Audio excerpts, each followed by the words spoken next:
सभी को नमस्कार। सबसे पहले मैं भारत प्रकाशन, भारत जी, क्योंकि भारत प्रकाशन भारत जी के हैं, तो मैंने अभी भारत जी को कहा था, कहने लगे कि भारत प्रकाशन पहले था, मैं तो बाद में आया हूं। तो पांचवें जन और ऑर्गेनाइजर भारत प्रकाशन को मैं इस बात की बधाई देता हूं, बहुत बहुत साधुवाद भी देता हूं कि पर्यावरण संरक्षण का जो वर्तमान सबसे महत्वपूर्ण पूरे विश्व में ही विषय चला है, उसको केंद्र बिंदु में लाकर समाज में एक विमर्श, एक नैरेटिव प्रारंभ करने का जो ये प्रयास किया है, उसके लिए मैं बहुत बहुत धन्यवाद देता हूं। दूसरी बात, यहाँ का लोगो देखकर मुझे बहुत अच्छा लगा कि जिस लोगों में सबसे बड़ा जो एक है पंचतत्व में, वो है पेड़। पेड़ दिखाई दे रहा होगा हमको। ये जितना बड़ा पेड़ दिखाई दे रहा है, अगर इसके बारे में मैं मेरी बात यहीं से शुरू करूं तो ठीक रहेगा कि एक पेड़ हमारे लिए कुछ कहता है, और पेड़ का जो समर्पण है वो मैं आपको बता देना चाहता हूं, फिर उस स्थिति में आएंगे हमारी बात की शुरुआत।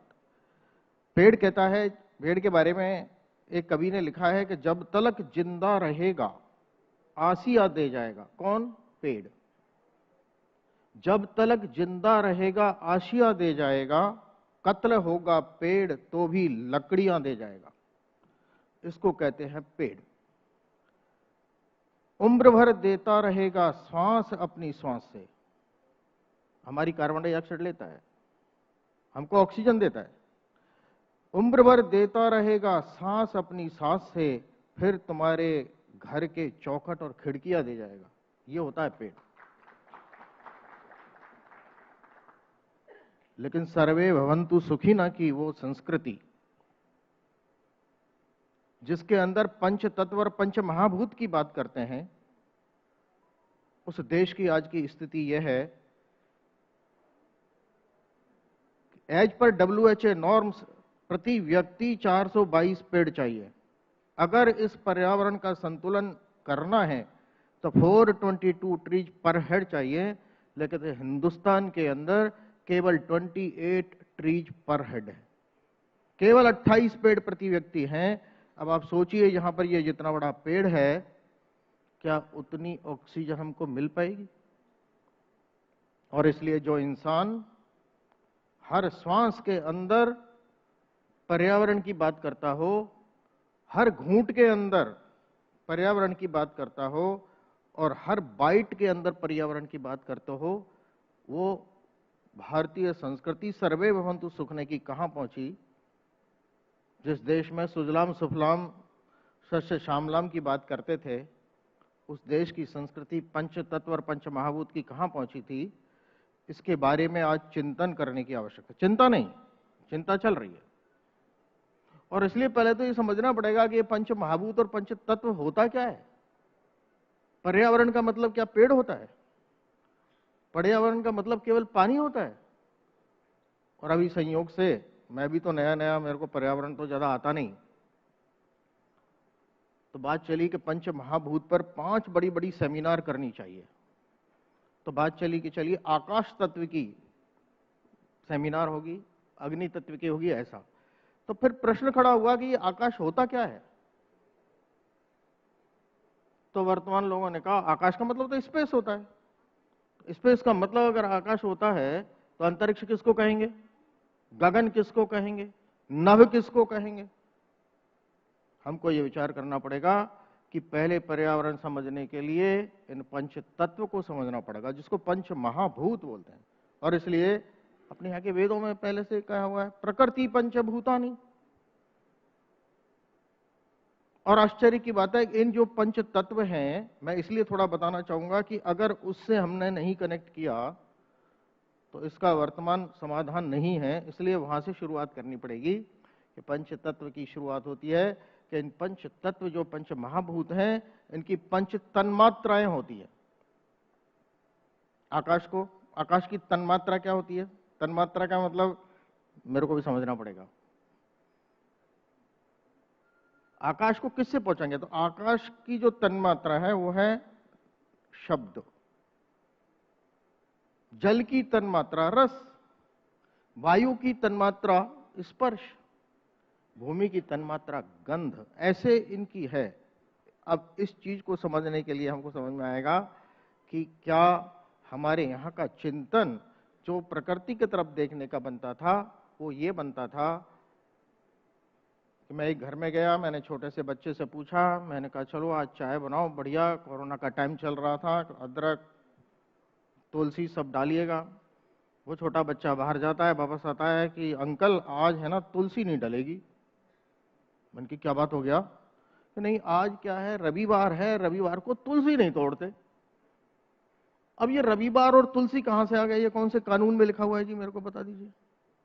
लेकिन इस प्रकार की देखने की दृष्टिकोण एक अनपढ़ इस देश की मां कह सकती है कि पेड़ सो रहा है, जगाओ मत।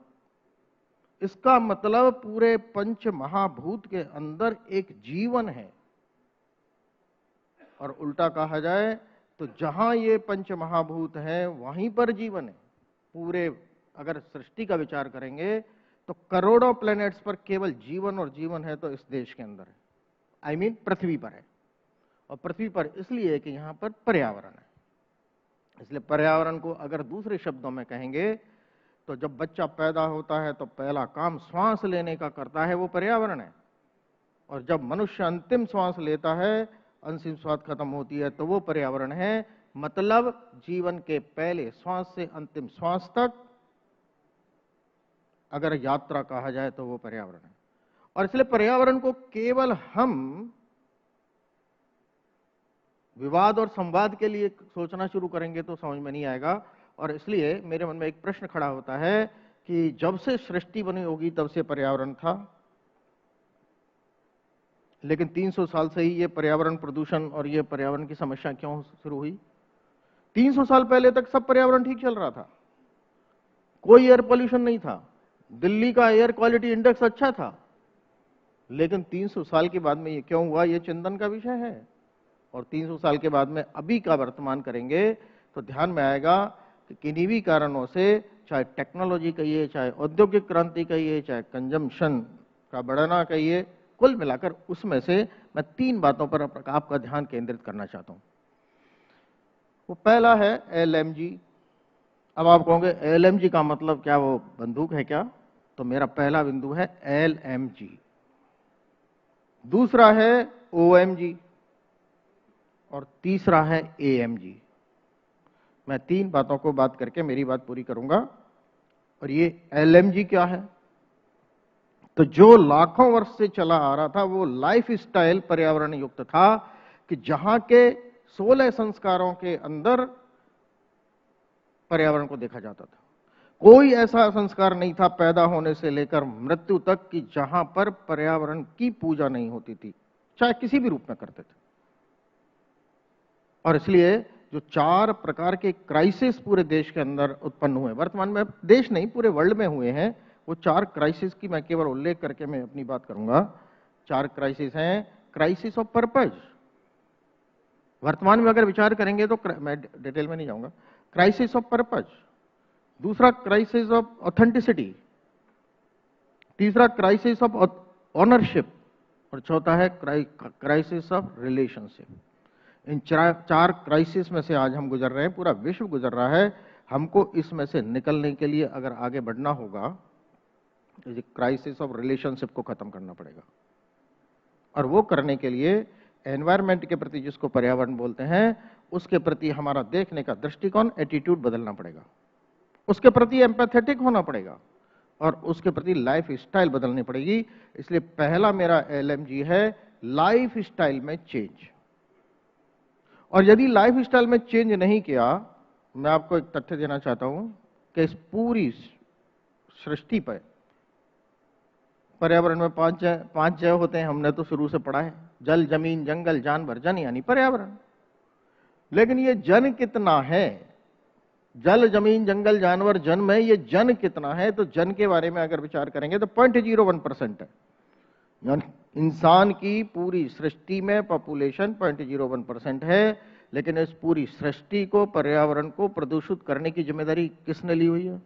कौन है जिम्मेदार? ये 0.01%। और कोरोना ने ये बता दिया कि अगर ये 0.01% इंसान घर के अंदर बंद हो जाता है तो दिल्ली का एयर क्वालिटी इंडेक्स 60 हो जाता है। अभी 400-500 है। तो कहां गया वो? किसने किया? तो ये हमको मानना पड़ेगा कि अगर इस पर्यावरण की को हमको शुरुआत करनी पड़ेगी तो इस इंसान की लाइफ स्टाइल को बदलना पड़ेगा। और इस लाइफ स्टाइल को बदलने के लिए पर्यावरण संरक्षण का शुरुआत होता है। और वो करने के लिए क्या करना पड़ेगा? तो हमको OMG के बारे में मैं बताना चाहता हूं कि अगर इस समय, आप में से कोई बता सकता है प्रति मिनट इस भारत के अंदर कितनी बोतल, पानी की बोतल, मैं धन्यवाद देना चाहता हूं कि यहां पर प्लास्टिक की बोतल, झगड़ा नहीं है प्लास्टिक की बोतल से, लेकिन आपकी जानकारी के लिए प्लास्टिक की बोतल जो होती है प्रति मिनट भारत में कितनी जनरेट होती है, किसी को पता है? तो आपकी जानकारी के लिए प्रति मिनट भारत में 10 लाख 1 मिलियन बोतल जमीन पर गिरती हैं, और उसमें से 50% रिसाइकलर्स के पास जाती है, 50% वो समुद्र में, जमीन पर गिरती है। ये लाइफ स्टाइल हमको बदलनी पड़ेगी।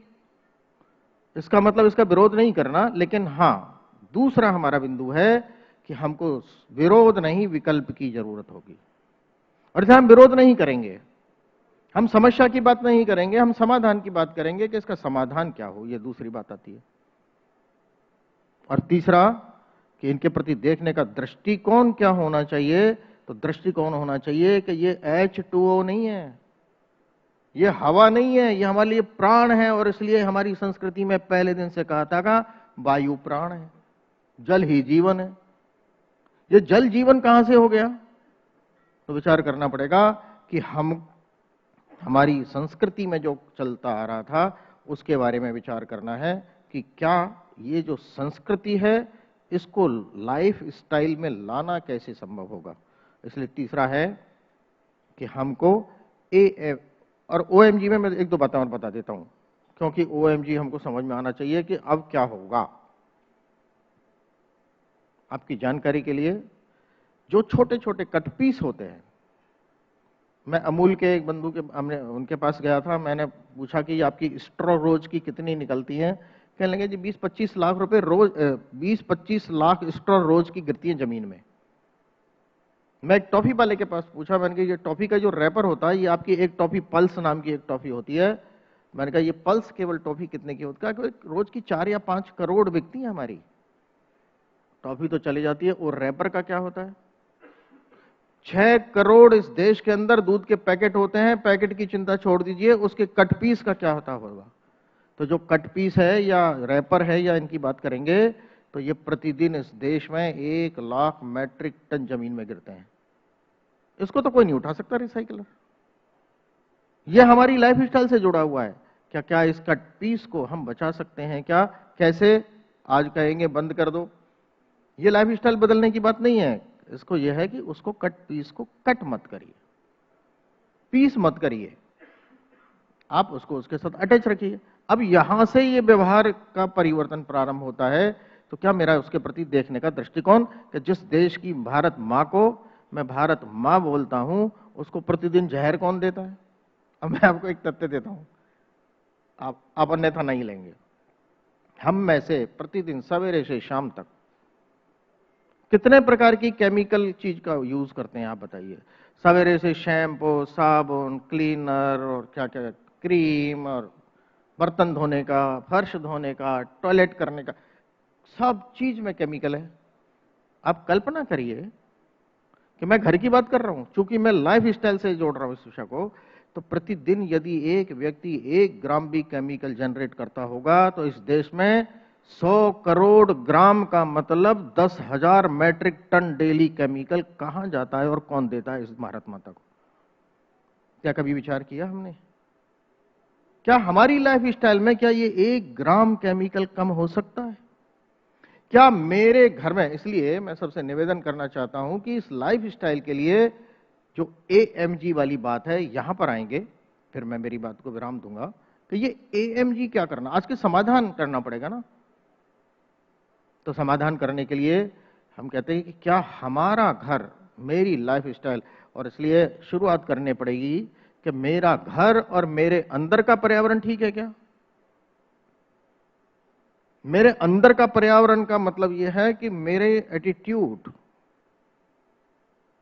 ये बदल गया है क्या। मेरे घर के अंदर क्या मेरा घर इको फ्रेंडली घर हो गया है क्या। मेरे यहां का होने वाला हर फंक्शन इको फ्रेंडली हो गया है क्या। बर्थडे मनाते हैं कि इको फ्रेंडली हो गया, क्योंकि यदि मुझे ये समझ में आएगा कि नहीं, मेरे को 3 बातें AMG करना है। ए का मतलब अवॉइड, कि क्या मैं छोटी छोटी चीजों से इस चीजों को अवॉइड कर सकता हूं क्या। और आपकी जानकारी के लिए, नागपुर में अपने एक कार्यकर्ता, उनकी शादी थी, उस शादी को उन्होंने इको फ्रेंडली शादी बनाया, हरित शादी। और आपको आश्चर्य होगा, उन्होंने कहा प्लास्टिक नहीं आएगा, तो लेकिन प्लास्टिक में सामान तो आ ही रहा था। उन्होंने हर प्लास्टिक को निकाला, बोरियों में भरा, 3 बोरे प्लास्टिक की ये कवर ऊपर के रैपर्स निकले। उन्होंने कहा बाकी होगा इसका मैं इको ब्रिक बनाऊंगा, जो भी कुछ होगा। लेकिन ऐसा करने से हो सकता है, इसलिए विरोध नहीं, विकल्प देखना पड़ेगा, हमको विकल्प खोजना है। और इसलिए ए अवॉइड, एम का मतलब मिनिमाइज करिए उसको। अब मिनिमाइज का मतलब क्या है कि हमारे घर में अनावश्यक यदि बिजली जल रही है, आप सोचिए 1 यूनिट बिजली जलने के लिए 875 ग्राम कोयला जलता है। 875 ग्राम कोयला, 1 यूनिट बिजली हम घर में यदि बचा लेते हैं, और वो कोयला जो बनता है वो 1 लाख वर्ष लगता है उसको बनने में, आगे बन नहीं सकता। और इसलिए हम कर क्या रहे, हमारी लाइफ स्टाइल में ऐसा हो गया, 4 पंखे चल रहे हैं, क्या हम इसको मिनिमाइज कर सकते हैं क्या। मैं इसलिए प्रत्यक्ष सब लोगों को कहना चाहता हूं कि हम यहां पर इतने संभ्रांत लोग बैठे हैं, क्या अपने घर को हम केमिकल फ्री घर बना सकते हैं क्या। और केमिकल फ्री नहीं तो चलो मिनिमाइज तो कर दीजिए। तो चलो मैंने कल से एक शैम्पू कम कर दिया, 1 ग्राम, तो ये 1 ग्राम घोटाला कम कर दिया हमने। 2 ग्राम कोयला बचा दिया क्या, 5 ग्राम प्लास्टिक बचा दी क्या, ये ग्राम घोटाले। और इसलिए क्या हम इसको अपने घर के अंदर लागू करके यहां से अपनी लाइफ स्टाइल बदलना शुरू करेंगे, तो समाज में परिवर्तन होना शुरू हो जाएगा। मैं आपको 2-3 उदाहरण देकर मेरी बात पूरी करता हूं कि एक कॉलोनी के अंदर उन्होंने पानी बचाने के छोटे छोटे प्रयोग किए। बेंगलोर के अंदर, एक साउथ बेंगलोर में एक कॉलोनी थी, वहां 1200 घरों में उन्होंने एरिएटर लगाए पानी के नल में। आपको पता है प्रति माह 1.5 लाख लीटर पानी बच गया। पानी की बात कर रहे थे, बिजली बच गई, ट्रांसपोर्टेशन बच गया। अब सर्कुलर इकोनॉमी यहां पर आ जाती है। औरंगाबाद में मैं गया, औरंगाबाद में मैंने देखा वहां पर 1400 घरों के अंदर रूफटॉप गार्डन लगाकर उन्होंने किचन गार्डन बनाए हुए हैं। और वो 1400 घर आपस में एक दूसरे को जब मिलते हैं तो कोई सब्जी, कोई बैंगन, कोई टमाटर आपस में एक दूसरे को एक्सचेंज करते हैं। उन्होंने कहा जी हमारा तो रोज का 50 से 100 रुपए का खर्चा बच गया, और ऑर्गेनिक। वहां मीटिंग होती है, सब लोग ये चीज लेकर आते हैं। ये लाइफ स्टाइल जब तक नहीं बदलेंगे, और जो ये कूल लगने वाली चीजें हैं, क्या ये फैशन बन सकती है क्या। और इसलिए हम कहेंगे कि ये जो इको टेररिज्म आ जा रहा है, जो एनवायरमेंटल टेररिज्म है, कि जो हम वैसे कोई नहीं बच सकता। अगर एयर पॉल्यूशन होगा तो कोई बच सकता है, वाटर पानी का अगर कमी होगी तो बच सकते हैं, नहीं बच सकते। इसलिए इस इको टेररिज्म से बचने के लिए हमको क्या करना पड़ेगा, तो इको सिस्टम लगाकर इको टूरिज्म बना देना पड़ेगा। हर चीज के बारे में हमको विचार करना पड़ेगा। इसलिए अपनी लाइफ स्टाइल, मैंने लाइफ स्टाइल पर इसलिए आग्रह रखा कि बड़ी बड़ी बातें तो अभी बहुत आगे लोग करने वाले होंगे कि पूरे वैश्विक क्या समस्या है, लेकिन इस वैश्विक समस्या का समाधान ये व्यक्ति है, और व्यक्ति का समाधान वो और उसका घर है। इसलिए हमको पर्यावरण संरक्षण के प्रयास अपने घर से प्रारंभ करने होंगे। इतनी बात कह के मैं मेरी बात पूरी करता हूं। आप